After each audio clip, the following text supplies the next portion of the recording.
তুমি স্বীকার করলেও মরে যাবা, স্বীকার না করলেও মরে যাবে। চোখ বন্ধ রাখলেও কবর যাইতে হবে, চোখ খোলা রাখলেও কবর যাইতে হবে।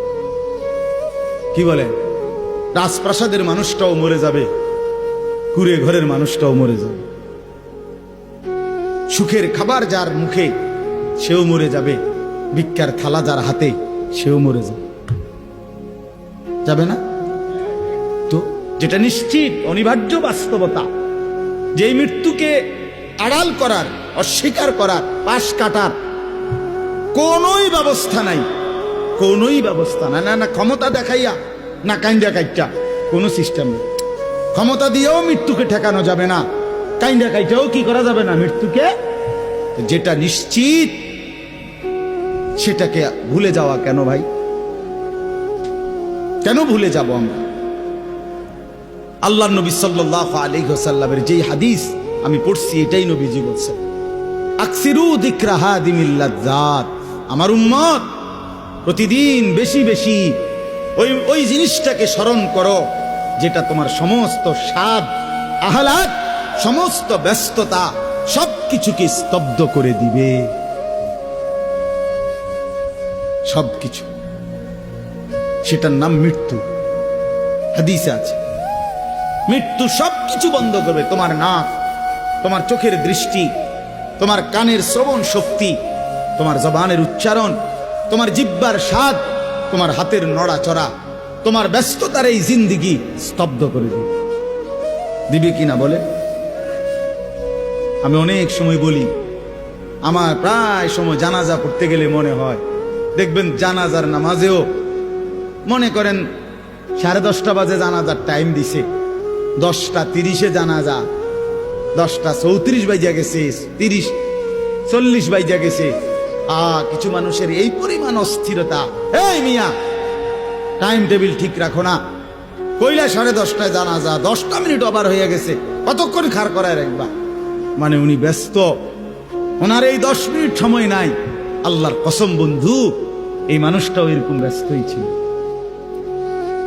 যে মানুষটার জানাজা হচ্ছে এখন, যার লাশ এখানে শোয়ানো, এই লোকটাও এমন ব্যস্তই ছিল। তার হাতেও একদিন সময় ছিল না। আজ গোটা পৃথিবী সব আগার জায়গায়, এই বেচারা শুধু নিস্তব্ধ। চোখের সামনের জলজ্জান্ত মানুষটা স্তব্ধ, আর হাত নড়ে না, পাও নড়ে না, আর চোখ নড়ে না, জিহ্বা নড়ে না। এজন্য দুনিয়ার এই ব্যস্ততার ভিতর দিয়ে আমরা যদি মনে করি যে আমি শুধুই দুনিয়া, ভালো মন্দ, লাভ লোকসান, চাওয়া পাওয়া, প্রাপ্তি ও প্রাপ্তি, মনের চাহিদা পূরণ, সবকিছু শুধু দুনিয়া ভাইয়া, বাবা তো আখিরাত কার জন্য? কবর কার জন্য? তাইলে নবীজি সাল্লাল্লাহু আলাইহি সাল্লাম কাকে তাইলে আখিরাত বুঝাইতে চাইছেন? আল্লাহর কোরআন এমন কোন সূরা নাই, কোরআন শরীফের 114টি সূরা, 114টি সূরার এমন কোন সূরা নাই, এমন কোন রুকু নাই কোরআনে যেখানে আখিরাতের কথা, পরকালের কথা আলোচনা নাই। এই পরিমাণ আল্লাহ তাআলা আখিরাত, আখিরাত, পরকাল, পুনরুত্থান, হাসরের মাঠ, এগুলো আল্লাহ তাআলা এতবার বলছেন, অস্বীকার করার, পাশ কাটার কোনো সুযোগ নেই, কোনো সুযোগ নেই। কোরআন শরীফে আছে সূরা মুলকের মধ্যে, জাহান্নামী যখন চিৎকার করবে, জাহান্নামের ফেরেশতারা তখন বলবে, আলাম ইয়াতিকুম নাদির, এই নাফরমান, তোমারে কি কেউ কোনোদিন জাহান্নামের ভয় দেখায় নাই? ক্বালু বালা, সে বলবে হ্যাঁ, কদ জাআনা নাদির, আমার কাছে বহু ভয় প্রদর্শনকারী বান্দা এসেছিল। কত ইমাম, কত খতিব, কত আলেম, কত ওয়াইজ, কত বক্তা, কত পীর, কত মাশায়েখ, কত আউলিয়া, কত বুজুর্গ চোখের পানি ফেলে ফেলে বারবার বারবার আমার এই জাহান্নামের কথা বলছিল, কিন্তু ফাকাদ্দাবনা, আমি মিথ্যা মনে করেছি। ওয়াকুলনা মা নাযালাল্লাহু মিন শাই, আমি আরো বলছি এগুলো আল্লাহ বলে নাই, তোমরা মোল্লারা, মুন্সিরা তোমরা বানাইয়া বানাইয়া বলো।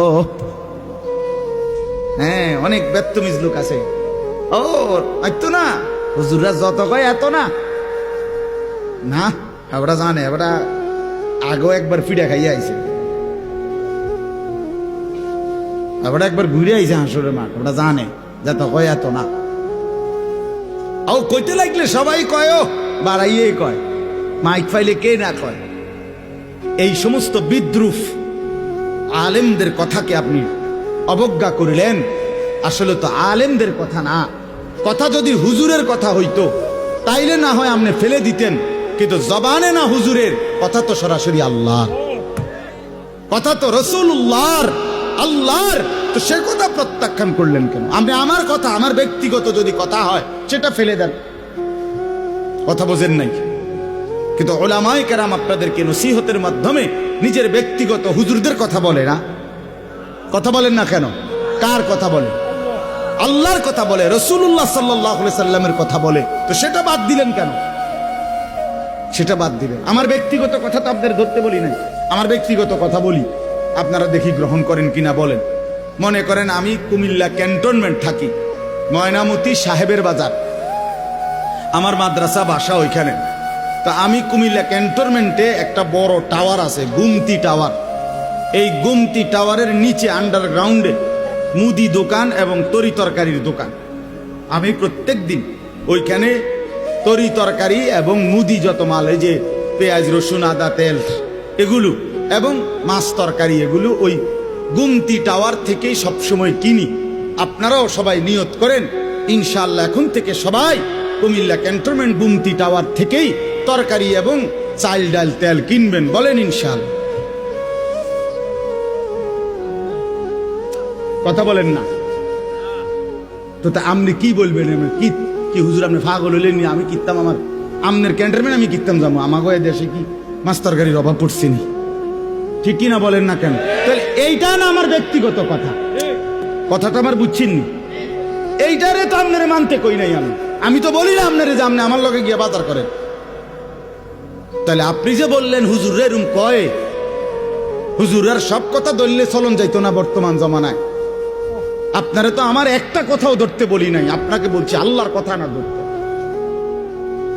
আপনাকে তো বলেছি ভাইয়া রাসূলুল্লাহ সাল্লাল্লাহু আলাইহি ওয়াসাল্লামের কথা ধরতেন। আল্লাহর কথা ফিরায় দেয় কেমনে?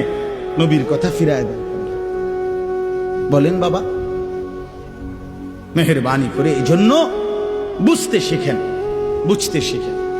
তিনটা জিনিস আমাদের মধ্যে লাজেম থাকা চাই। এক হলো তাওহীদ, দুই হলো রিসালাত, তিন হলো আখিরাত। এই তিন জিনিস ভুলে গেলে মুসলমান হয় না। তাওহীদ ভুলে গেলে, অর্থাৎ লা ইলাহা ইল্লাল্লাহ, জীবনের সব ব্যাপারে, সব বিষয়ে যা কিছু হচ্ছে আমার জীবনের এই সারা পৃথিবীর কায়নাতের সমস্ত নড়া চড়া, প্রত্যেকটা বিন্দু বিসর্গ করছেন শুধুই একজন, তিনি আল্লাহ। তিনি কে? লা ইলাহা ইল্লাল্লাহ, আল্লাহ ছাড়া আর কোনো ইলাহ নাই, দেনেওয়ালা আর কেউ নাই, পালনেওয়ালা আর কেউ নাই। এটা তাওহীদ। আর শাজিমের উপর থেকে সাতবক জমিনের নিচ পর্যন্ত যেটা যেমনে যেভাবে আছে সেটা একজনই পরিচালনা করছেন, তিনি আল্লাহ। এ কথা যত দিলের মধ্যে বসাইতে হবে। দুই নাম্বার রিসালাত। রিসালাত মানে হলো মুহাম্মাদুর রাসূলুল্লাহ সাল্লাল্লাহু আলাইহি সাল্লাম, এই কথা গ্রহণ করা। এই কথা আবার গ্রহণ করার কি? এই কথা গ্রহণ করা হইল মুহাম্মদ আল্লাহর রাসূল, আল্লাহ আমার জন্য উনাকে পাঠাইছেন। অতএব আমার জীবনের হাসি কান্না আনন্দ বেদনা, রাত দিন, ঘর সংসার, বাজার ব্যবসা, আয় রোজগার, স্ত্রী পুত্র পরিজন, কদম কদম, বিন্দু বিন্দু, নিঃশ্বাস নিঃশ্বাস আমি অনুসরণ করব একজনকে, তিনি মুহাম্মাদুর রাসূলুল্লাহ সাল্লাল্লাহু আলাইহি ওয়াসাল্লাম। এটারে বলে রিসালাত। এটাকেই বলে নবী সাল্লাল্লাহু আলাইহি সাল্লামকে চেনা, এটাকেই বলে নবী সাল্লাল্লাহু আলাইহি সাল্লামকে ভালোবাসা, এটাকেই বলে নবী সাল্লাল্লাহু আলাইহি সাল্লামকে অনুসরণ করা। আমার ভাইয়া, আল্লাহর দোয়াই আপনি আপনার জায়গাতেই থাকেন, আপনি আপনার তরিকাতেই থাকেন, আপনি আপনার পীরের কাছেই থাকেন, যে যেখানে আছেন থাকেন, কোনো অসুবিধা নাই। শুধু নিজেরে ধোকা দিয়েন না, ধোকা খাইয়েন না, কাউরে ধোকা দিয়েন না। আল্লাহ রসুল বলছে আল মুমিনু লা ইয়াখদাউ ওয়ালা ইউখদাউ। খেয়াল করে শুনেন এই কথাটা। মুমিন, নবীজি বলছে, কোন ইমানদার কাউকে ধোকা দেয় না। খোদার কসম নবী বলছে ইমানদার ধোকা খায়ও না। লা ইয়াখদাউ অর্থ সে ধোকা দেয় না, ওয়ালা ইউখদাউ অর্থ নিজেও ধোকা খায় না। অতএব রাসূলুল্লাহ সাল্লাল্লাহু আলাইহি সাল্লামের সাথে সম্পর্ক, ভালোবাসা, মহব্বতের সবটা 100 অনুসরণের মাধ্যমে, অনুসরণের মাধ্যমে। চেহারায় যার দাড়ি নাই সে রসুলকে ভালোবাসে না, ঘরে যার স্ত্রী বেপর্দা সে রসুলকে ভালোবাসে না, উপার্জনের মধ্যে যার হালাল নাই সে রসুলকে ভালোবাসে না, জীবনে যার সুন্নত তরিকার অনুসরণ নাই সে আল্লাহর রসুলকে কশ্চিন কালেও ভালোবাসে না। ভালোবাসে বললে এটা ভালোবাসার নামে ধোঁকা, মিথ্যাবাদিতা ছাড়া আর কিচ্ছু না। হ্যাঁ, হাসরের ময়দানে মার খাইয়েন না, ধরা খাইয়েন না। কথা বুঝছেন না? এখানে গাছ জোর দেখাইয়া হয়তো আমনে চিৎকার দিয়া, হুঙ্কার দিয়া, এই কইয়া সেই কইয়া, খাইয়া দাইয়া, বিরানিয়ে খিচুড়িয়ে মিল্লা পার হইয়া গেলেন আর কি। কিন্তু কবর, আখেরাত এত সুধান। আখেরাত হাসরের মাঠ, মামুর বাড়ি না। হাসরের মাঠ নানার বাড়ি না, আমনের সাসার শ্বশুর বাড়ি না। হাসরের মাঠ সেই মাঠ, ১৬ লক্ষ আম্বিয়া, আদম থেকে মুহাম্মদ সাল্লাল্লাহু আলাইহি সাল্লাম পর্যন্ত সমস্ত নবী রাসূল যে মাঠের ভয়ে আল্লাহর কাছে দিবানিশি কাঁদছেন, সেই মাঠের নাম হাসরের মাঠ।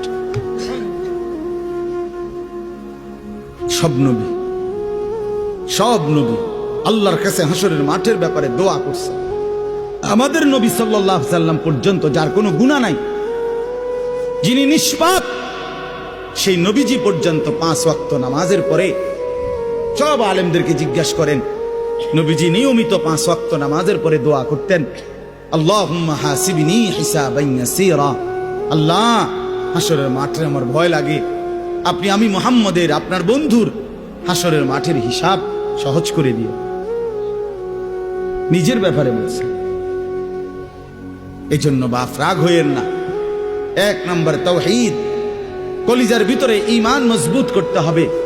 2 নম্বরে রিসালাত, জিন্দেগীর মধ্যে রাসূলুল্লাহ সাল্লাল্লাহু আলাইহি সাল্লামের অনুসরণ নিশ্চিত করতে হবে। কেন মেসওয়াক করেন না? আপনি জানেন নবীজি মেসওয়াক করতেন, এই জন্য করেন না। কেন দস্তরখান বিছায়া খানা খান না?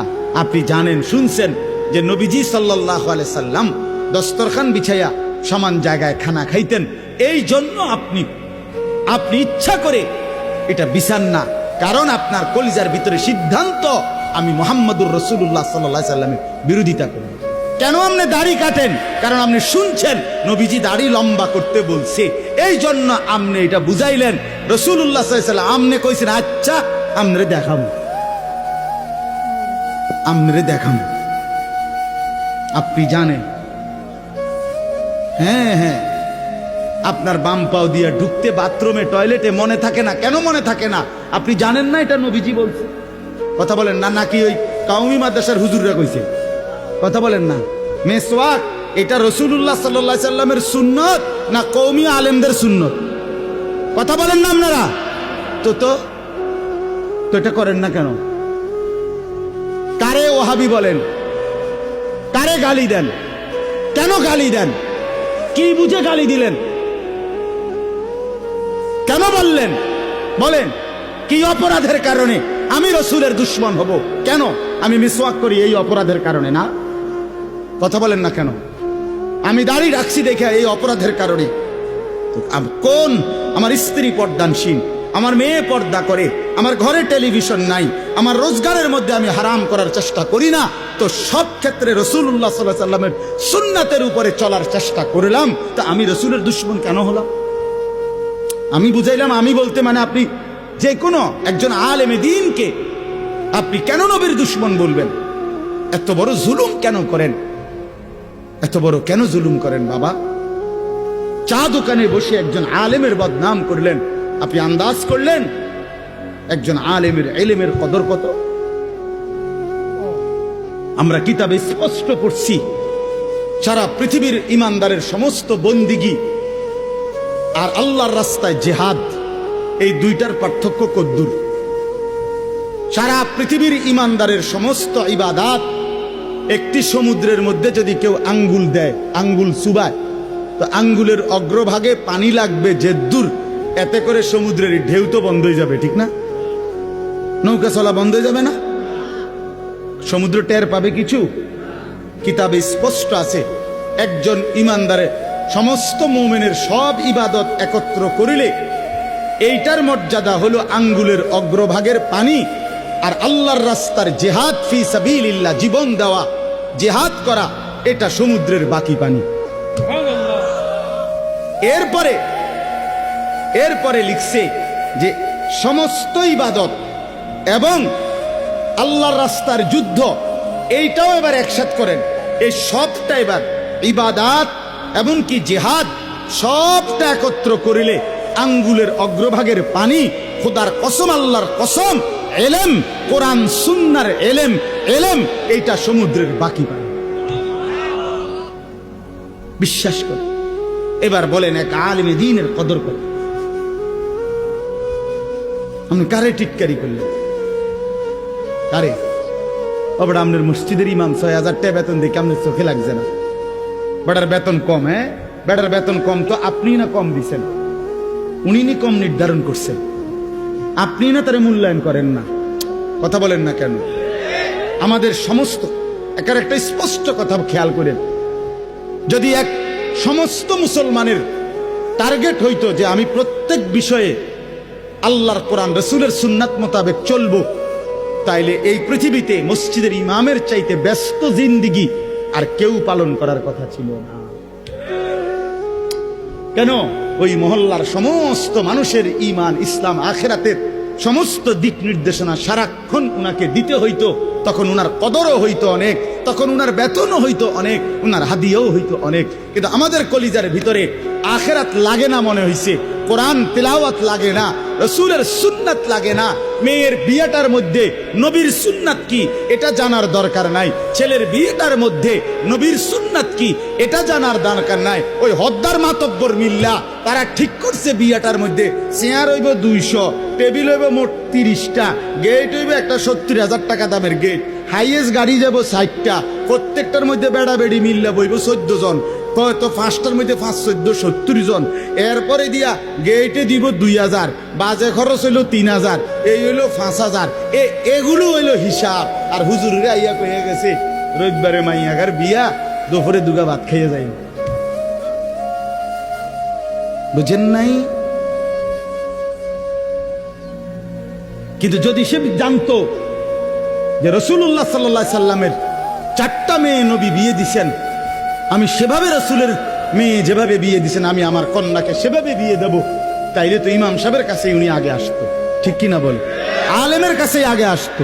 কিন্তু ওই যে ওনার তো এটা দরকার নেই। কি আপনার বাড়িতে ৩ দিন ধরে ডেক সেট বাজে, হ্যাঁ হুজুর আসলে কিতা করমু, শরম দিয়ে না, ফুলাইনে আউশ করছে, ফুলাইনে শখ করছে। হায় রে আল্লাহ, হায় মুসলমান, এইভাবে রাসূলুল্লাহ সাল্লাল্লাহু আলাইহি সাল্লামের হুকুমকে, সুন্নাতকে গলা টিপে হত্যা করলেন। নবীজি নিজে বলছে না, আপনারা কতবার শুনছেন, নবীজি বলছে বিয়ে আমি রাসূলের সুন্নাত, বলছি কিনা বলেন? আবার বলেন বলছি কিনা? তাহলে যার সুন্নাত তার মতো হইতে হবে না? তো রাসূলুল্লাহ সাল্লাল্লাহু আলাইহি সাল্লামের সুন্নাত বিয়ে, তো বিয়ে নবীজি সাল্লাল্লাহু আলাইহি সাল্লাম বিয়ের মধ্যে গায়ে হলুদ, ডেক সেট, এই লম্বা গেট আর গাড়ির মধ্যে ফুল, এই সব। আমি অনেক সময় অনেকের জিজ্ঞাসা করছি যে ভাই বিয়ে কার, বিয়ে কার? কইছে ওনার। আমি কই এই ফুল দিয়ে লাগাইছেন গাড়ি, বিয়ে তো প্রাইভেট কারে করানো উচিত। বেকুব যদি পুরা তার সিরা হয়, এই মাতাল হওয়ার কারণে একমাত্র তার সিরা দেখা প্রাইভেট কারের মধ্যে কি লাগাইছে। কিরে বেটা বিয়ে হইলো, এতের ফুল লাগাইলো কোথায়? প্রাইভেট কারে। পাগল কারে কয়? এই পাগলের বাতরাম দেখে। বলেন আপনারা, চাচা আপনারা বলেন, এটা বিবেক নি কথা। কি বিয়ে করে এতে ফুল লাগায় প্রাইভেট কারের, বলদ নিয়ম নেই। এর থেকে বড় বলদ আর কি?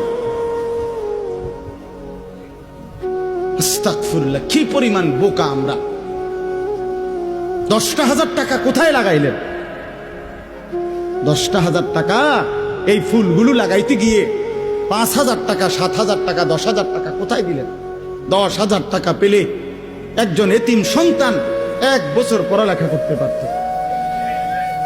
10,000 টাকা পেলে একজন বিধবা নারী হয়তো তার 2 মাসের চাল ডাল কিনতে পারত। আর আপনি বিয়ের গাড়িটা সাজায় নিয়ে গেলেন, মেয়ের বাড়িতে দাঁড়াইতে দেরি, ফাওড়া দিতে দেরি, গাড়িটা থামতে দেরি, ছেলেগুলোরে নামাইলে জামাইরে নামাই নিতে নিতে পরবর্তী সর্বোচ্চ 5টা মিনিটের ভিতরে আইসা দেখবেন একটা ফুলও গাড়িতে নাই। এত বড় বেউকুফ যেটা আমার 5টা মিনিট টিকলো না, আমি কার জন্য সাজাই?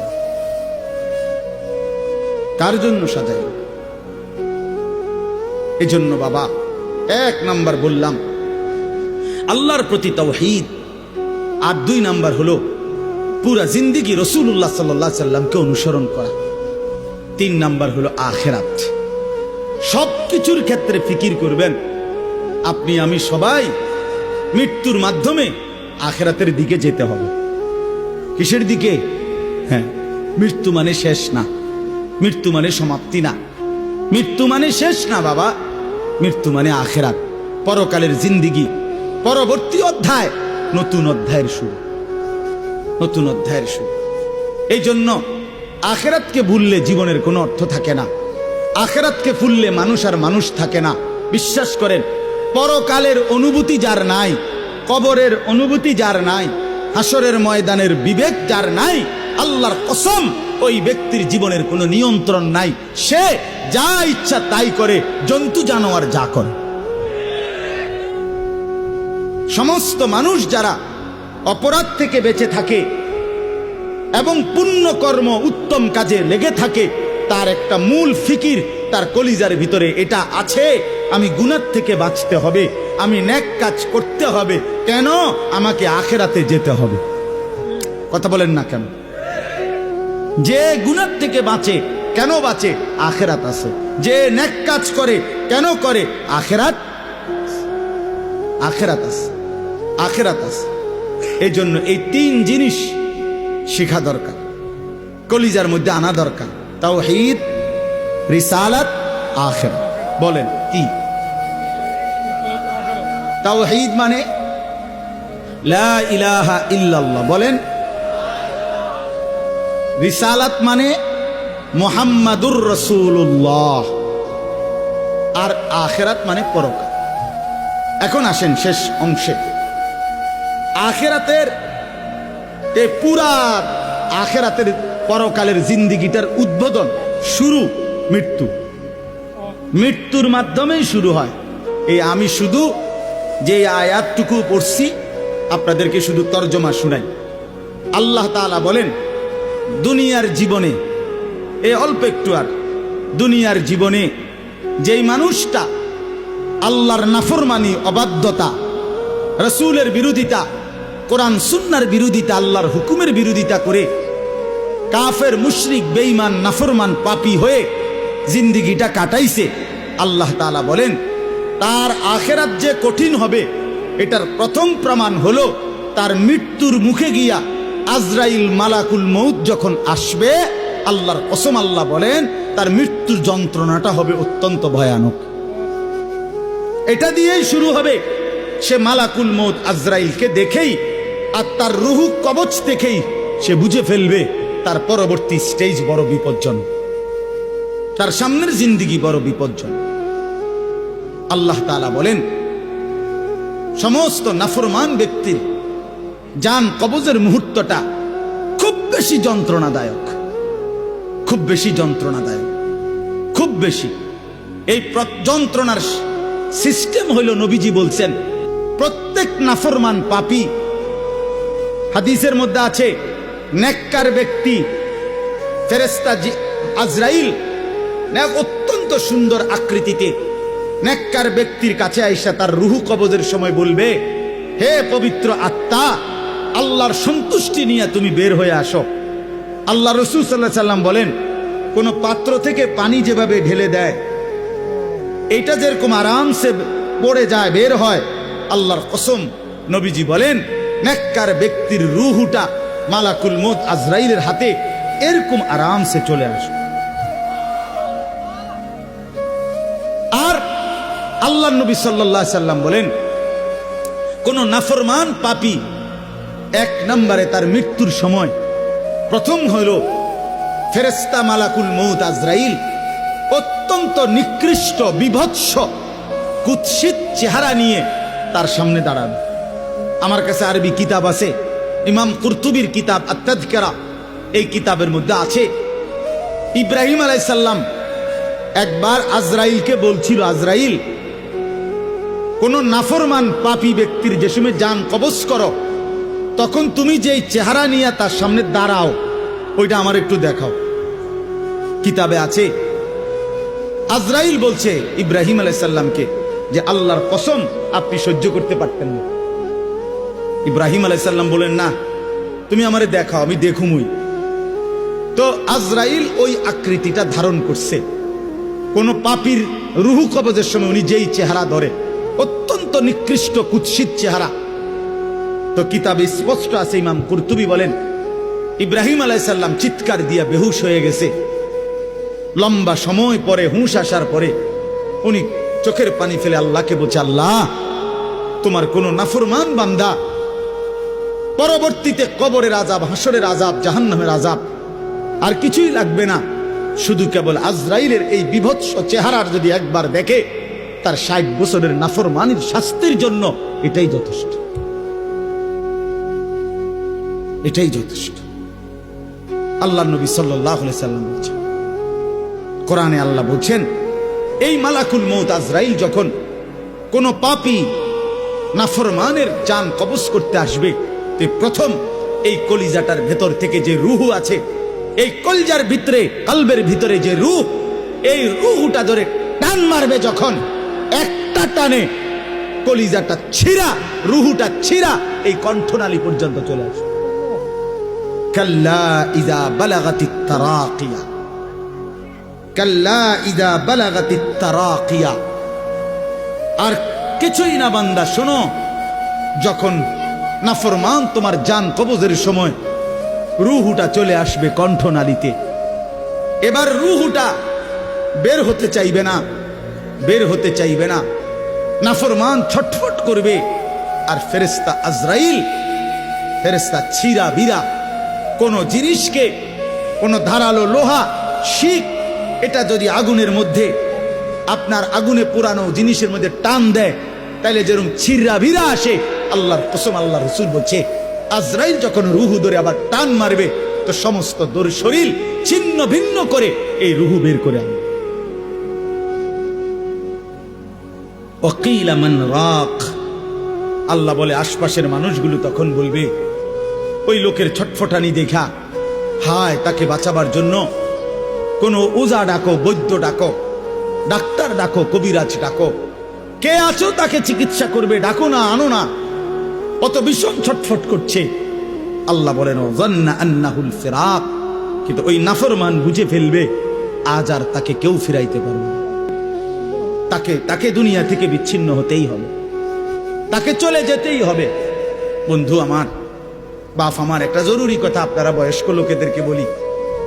রাসূলুল্লাহ সাল্লাল্লাহু আলাইহি সাল্লাম বলেছেন, আমার এই কথাটা খেয়াল করেন, নবীজি বলছেন ইন্নাল্লাহা ইয়াকবালু তাওবাতাল আবদ মা লাম ইউগাররির।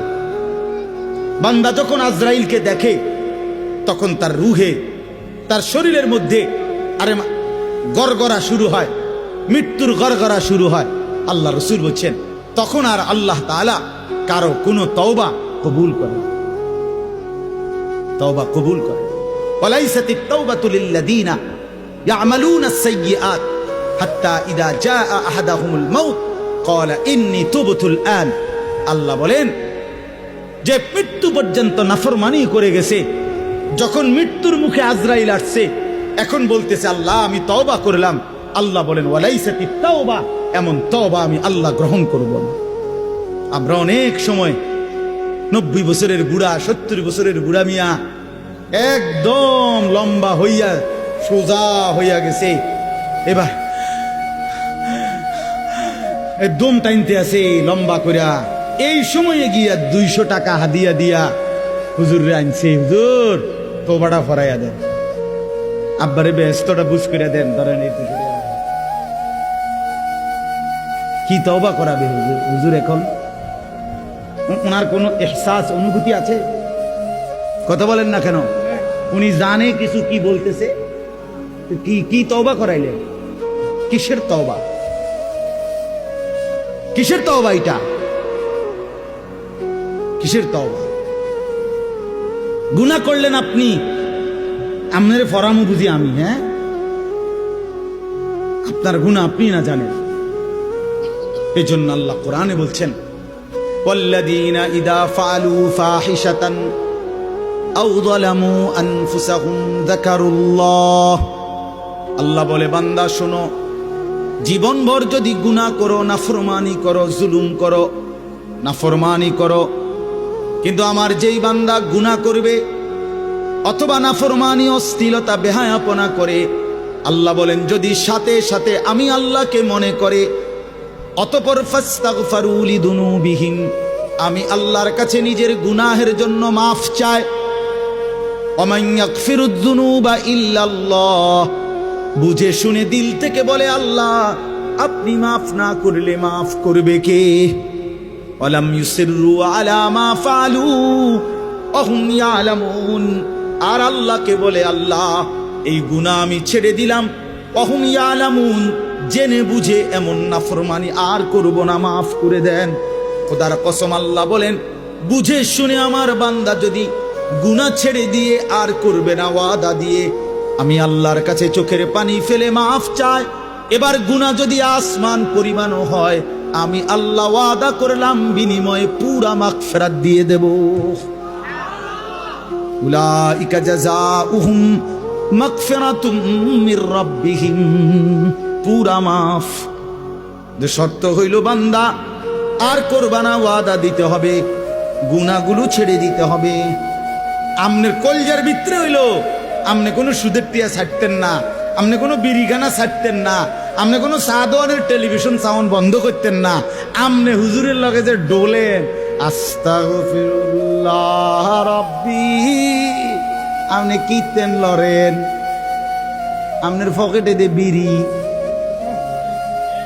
আমনের লেগে দে সাদওয়ানে টেলিভিশন লইয়া বইয়া রয়েছে দোকানদার, আমনে লরেন কীর্তেন, কি এর তওবা করেন কার কাছে? আল্লাহ বুঝে না? কথা বলে না? হ্যাঁ, আল্লাহ জানে না? এটারই নি কয় তওবা। টেলিভিশনের দিকে চাইয়া চাইয়া কয় তোবা তোবা তোবা তোবা। আহারে কিতে রে বাবা রে, দেশটার মধ্যে কি শুরু হইল? আপনি যেটি চাইতে আছেন এটি শুরু হয়েছে। আস্তাগফিরুল্লাহ, আস্তাগফির। এজন্য বাবা, জওয়ান হন, বৃদ্ধ হন, গুনাহ ছাড়তে হবে এখন। কখন বলেন? ওই বাবা বলেন না কখন? এখন এখন এখন, আজ। গুনাহ করলেন যখন, ছাড়বেন তখন। দিল, দিমাগ, আকল, হুঁশ আছে যখন, এটা মনে রাখে। আল্লাহ তাআলা বলেন, ওয়াযান্না আন্নাহুল ফিরাক, আশপাশের লোকজন তো ডাক্তার কবিরাজ লইয়া ডাকাডাকি করছে, কিন্তু সে বুঝে ফেলছে তাকে দুনিয়া থেকে আলাদা হবে, আর থাকতে পারবে না। ওয়ালতাফাতিস সাকু বিসাক, আল্লাহ তাআলা বলেন ভয়ে আর আতঙ্কে নাফরমান পাপী জান কবজের সময় তার দুইটা পাও মিলাইবার মতো ক্ষমতাও আর তার থাকবে না। পায়ের দুইটা গোসা, গোড়ালি, এইটা পর্যন্ত কুদুর লাগানো অথবা সরানো এই ক্ষমতাটাও থাকবে না। এতটা ভয়ে আতঙ্কে পাও নিয়া পড়ে থাকবে যে পায়ের গোসা, গোড়ালিটা পর্যন্ত নাড়াইতে পারবে। ইলা রব্বিকা ইয়াউমাইদিনিল মাসাক, আর এই অবস্থাতেই তাকে আল্লাহ তাআলার কাছে পৌঁছতে হবে। কার কাছে বলেন না? এবার দেখেন এই কথাটা ছেলেরা তোমরা শোনো, শুধু চাচারাও শোনেন, নওজোয়ান তোমরাও শোনো। 4টা আয়াতে কোরআনুল কারীমে আল্লাহ বলছেন, মোট 4 জায়গায়, যে আল্লাহ বলছেন মৃত্যুর যন্ত্রণা নাফরমানের অত্যন্ত কঠিন। এই জান কবজের সময় একেবারে সব ছিঁড়ে যাবে। তো এইটা আল্লাহ বলছেন মৃত্যুর যন্ত্রণা সবচেয়ে বেশি কঠিন, যে মৃত্যুর রুহু কবজের এটা কার হবে, কার জান কবজের সময় যন্ত্রণা হবে কঠিন। আল্লাহ বলছেন ফালা সাদ্দাকা ওয়ালা ইলা রব্বিকা ইয়াউমা ইদিনিল মাসাক ফালা সাদ্দাকা ওয়ালা সাল্লা। কেন মৃত্যু যন্ত্রণা হচ্ছে, কেন তার রুহুটা ছিঁড়াবিরা নিতেছে? আল্লাহ বলেন কারণ হলো আমার এই নাফরমান বান্দা এক নম্বরে আমি আল্লাহর কথায় বিশ্বাস করে নাই, দুই নম্বরে ওয়ালা সাল্লা 5 ওয়াক্ত নামাজ আদায় করে। এই জন্য আমি আল্লাহর কসম দিয়ে হাত জোর করে বলি, ভাইয়া আমার, বন্ধু আমার, ছেলেরা আমার, তোমরা যারা নামাজ পড়ো না, আল্লাহর কসম কবর, হাসর, আখিরাত, মিজান তো কষ্ট হবেই, মৃত্যুর মুখে তোমাদের রুহু কবজের সময়ও ভীষণ কষ্ট হবে, কষ্ট পাইবা, খুব বেশি দিন না। ফালা সাদ্দাকা ওয়ালা সাল্লা ওয়ালাকিন কাযাবা ওয়া তাওয়াল্লা। আল্লাহ বলেন বরং সে আমার কথা মিথ্যা মনে করেছে, আর আমি আল্লাহর হুকুম থেকে মুখ ফিরাই নিছি। আমি ডাকি এদিকে, সে যায় ওইদিকে। আজান হয় মসজিদে, নাফরমান যায় বাজারে। মসজিদে জামাত চলে, নাফরমান চা দোকানে বসে বসে গপ মারে। হ্যাঁ, ওয়ালাকিন কাযাবা ওয়া তাওয়াল্লা। এরপরে আরো সাংঘাতিক কথা বলছে আল্লাহ, সুম্মা যাহাবা ইলা আহলিহি ইয়াতামাত্তা। আল্লাহ বলেন আমারে তো বিশ্বাস করে নাই, নামাজ পড়ে নাই, আমি আল্লাহর হুকুম থেকে মুখ ফিরায় নিছে, অথচ বউ বাচ্চা সংসারের মধ্যে গর্ব আর অহংকারের মধ্যে চলাফেরা করছে। অর্থাৎ এই যে নামাজ পড়ে নাই, হালাল খায় নাই, এইটা নিয়ে একটু লজ্জিত বিব্রত অনুভূতিটুকুও নাই, বরং বউ বাচ্চার মাঝে ফুর্তি করছে। বাবা বাবা, বুঝেন না? টাকা আনছে সুদের, কিন্তু কথাবার্তার স্টাইলে বোঝা যায় এটা যে গুনাহ, পাপ, ওনার বিবেকের মধ্যে ওইটা নাই। রোজগারটা যে হারাম, টাকাটা যে ওজনে কম দেওয়া টাকা, টাকাটা যে কিস্তির টাকা, টাকাটা যে সুদের টাকা, টাকাটা যে অবৈধ রোজগার, এটা যে অন্যায়, এইটাও তার বিবেকে নাই। বউ বাচ্চা নিয়ে এভাবে ফুর্তি আনন্দে আছে, মনে হয় যেন পাপগুলোকে তার আর পাপই মনে হয় না, অপরাধগুলোকে আর অপরাধী মনে হয় না। এইবার আল্লাহ শেষ বললাম, আল্লাহ বলে এমন নাফরমান বন্দার জন্য আউলা লাকা ফাআউলা, হে বান্দা তোমার জন্য দুর্ভোগ, তোমার জন্য দুর্ভোগ, সুম্মা আউলা লাকা ফাআউলা। আবারও বলছি, আল্লাহ বলে তোমার জন্য দুর্ভোগ, তোমার জন্য দুর্ভোগ, 4 বার বলছেন, 4 বার।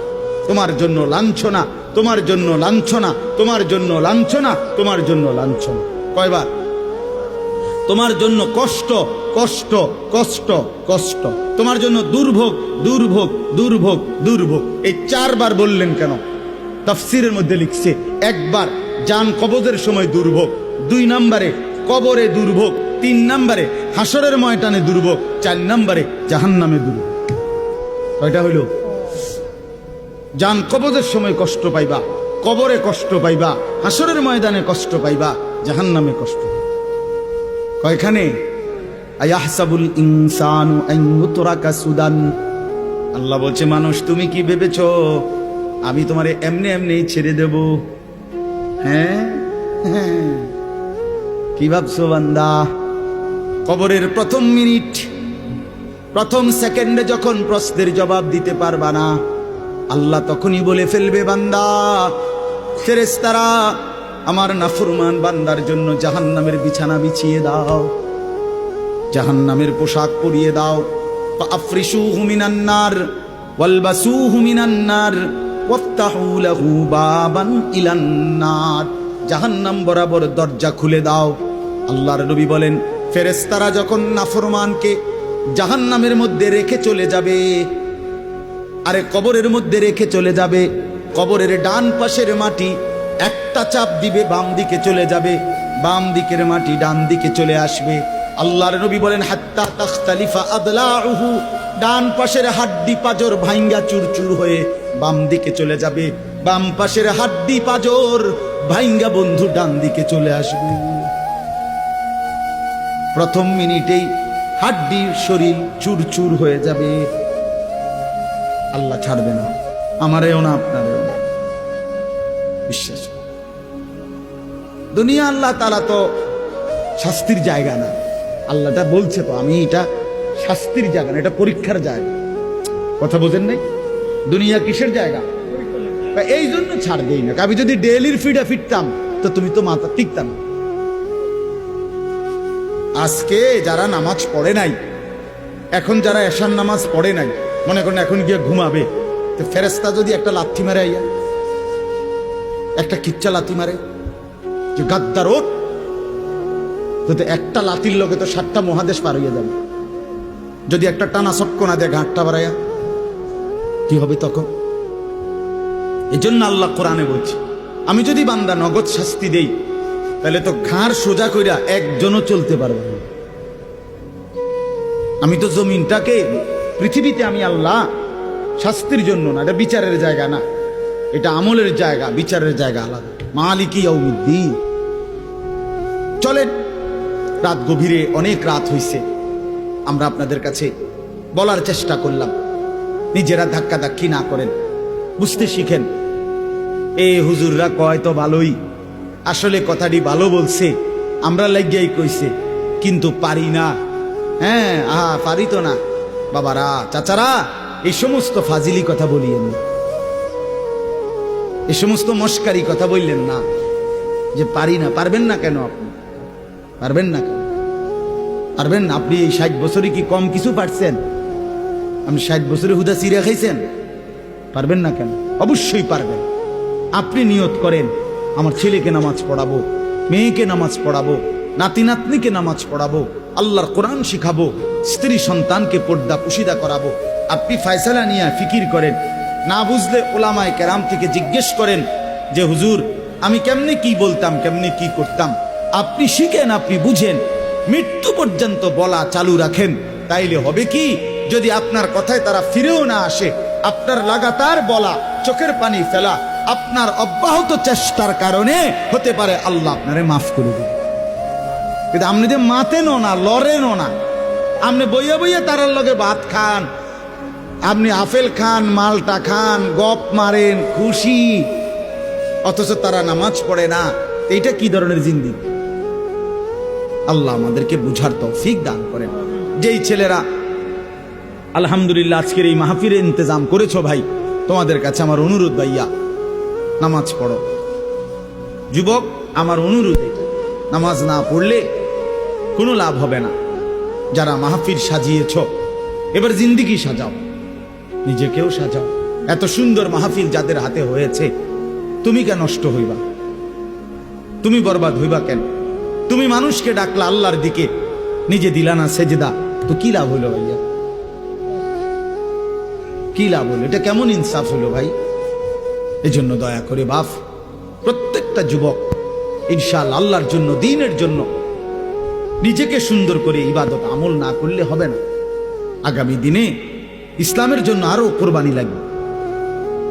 অবশ্যই দেখেন, সারা পৃথিবীতে ইসলাম আর কুফরের যুদ্ধই চলছে। ইসরায়েল এবং ফিলিস্তিনের যুদ্ধ তেল নিয়া। কথা বলেন না কেন? তেল নিয়া, টাকা নিয়া, দিন নিয়া।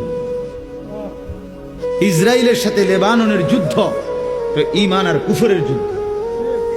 কথা বলেন, সারা পৃথিবীর এই গোলযোগ বাড়তেছে। ঈমান আর কুফরের যুদ্ধ, ইসলাম আর বেঈমানের যুদ্ধ। অতএব এই যুদ্ধে যদি তুমি টিকতে হয় তো অবশ্যই তোমাকে সেজদাওয়ালা হইতে হবে। যে কপালে সেজদা নাই, তুই পারতা না। আমি সব সময় বলি ভাই, দুইটা স্লোগান মারন আর আল্লাহর জন্য জীবন দেওয়া এক কথা না। এজন্য নামাজ পড়ো। মোবাইলের নেশা ছাড়ো ভাইয়া, মোবাইলের নেশা কমাও। ব্যক্তিগত প্রয়োজনের মধ্যেই রাখো। একটু চেষ্টা করলে, হিম্মত করলে, যে মানুষ আজীবন লবণ দিয়া ভাত খাইতো, ডাক্তার নিষেধ করার পরে 20 দিন চেষ্টা করে সে এখন লবণ ছাড়াও ভাত খাইতে পারে। যে মানুষ আজীবন চিনি দিয়া চা খাইতো, ডাক্তার নিষেধ করার পরে এখন 20 দিন চেষ্টা করার পরে এখন সে চিনি ছাড়াও চা খাইতে পারে। যে মানুষ সব সময় মিষ্টি খাইতে পছন্দ করত, এখন ডাক্তার ডায়াবেটিস বলার কারণে মিষ্টি খাওয়া ছেড়ে দিতে বলাতে সে এখন পরবর্তী 10 বছর 15 বছর মিষ্টি ছাড়াও জিন্দিগি চালাইতে পারে।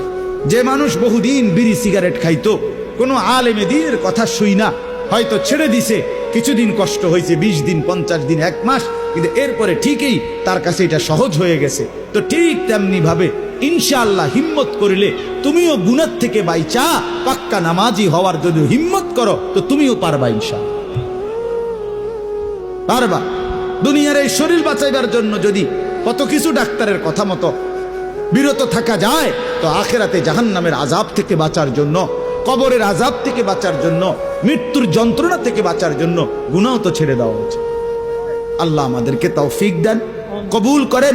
আল্লাহ তাআলা আজকের এই সুন্দর মাহফিলের মধ্যে বরকত দান করেন। অনেক ওলামায়ে কেরাম আসছেন, আল্লাহ আপনাদেরকে হায়াতে তয়্যিবা আফিয়া দান করেন। চাচারা, বাবারা, মুরব্বীরা, বয়স্করা, আল্লাহ তাআলা আপনাদেরকেও আরো বেশি নেক আমলের তৌফিক দেন। আমার অনেক চাচা এখানে, চাচারা আমার হাত জোর করে অনুরোধ, আমি আপনাদের কাছে অনুরোধ করছি, আপনারা বিড়ি সিগারেট খাইয়েন না, আমার এটা অনুরোধ। রাসূলুল্লাহ সাল্লাল্লাহু আলাইহি ওয়াসাল্লাম বলছেন, এটা হাদিস, তাহহিরু আফওয়াহাকুম, তোমরা তোমাদের মুখ পবিত্র রাখো। বিশ্বাস করো, নবী সাল্লাল্লাহু আলাইহি ওয়াসাল্লাম জীবনে কোনোদিন কাঁচা পেঁয়াজ রসুনের গন্ধটাও পছন্দ করতেন না, কষ্ট হইতো নবীর। আপনি এই দুর্গন্ধওয়ালা মুখ নিয়া কেমনে সুপারিশের জন্য দাঁড়াইবেন? হাউজে কাউসারের পানির জন্য কেমনে দাঁড়াইবেন? নবী যদি জিজ্ঞেস করে, উম্মত মৃত্যুর দিন পর্যন্ত, শেষ পর্যন্ত বিড়ি সিগারেট আগুনের মধ্যেই ছিলা, তখন বলে, এই জন্য অনুরোধ করলাম, বিড়ি সিগারেটের বদভ্যাস ছেড়ে দেন, চা দোকানের আড্ডা ছেড়ে দেন, টেলিভিশনে নাচ গান দেখা ছেড়ে দেন। যুবক ভাই, তোমরা নামাজ পড়ো, চরিত্রবান থাকো। পর্দার আড়ালের মা বোন যারা, তাদেরকে বলছি, আপনারা আপনাদের পর্দা, সতীত্ব, ইজ্জতের হেফাজত করেন। যে নারীর পর্দা নাই, যে নারীর সতীত্বের কদর নাই, যে নারীর মধ্যে হায়া লজ্জা নাই, পর্দার গুরুত্ব নাই, বিশ্বাস করেন, বিশ্বাস করেন, ওইটা কোনো বেটিও না, বেটির জাতও না, এটা প্লাস্টিক। আসলে এটা প্লাস্টিক।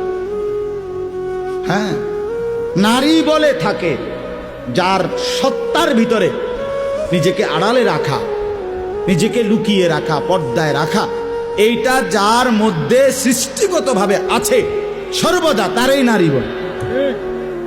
নারী বেহায়া, বেপর্দা, এটা কোনো বেডিয়ে না, বেডিয়ে না। এটা নারী কেমনে বেপর্দা হয়? নারী তো নারী। এই জন্য দয়া করে মা বোনদেরকে বলি, পর্দা পুশিদার গুরুত্ব দিবেন। আল্লাহ তৌফিক দান করেন, আল্লাহ তাআলা কবুল করেন।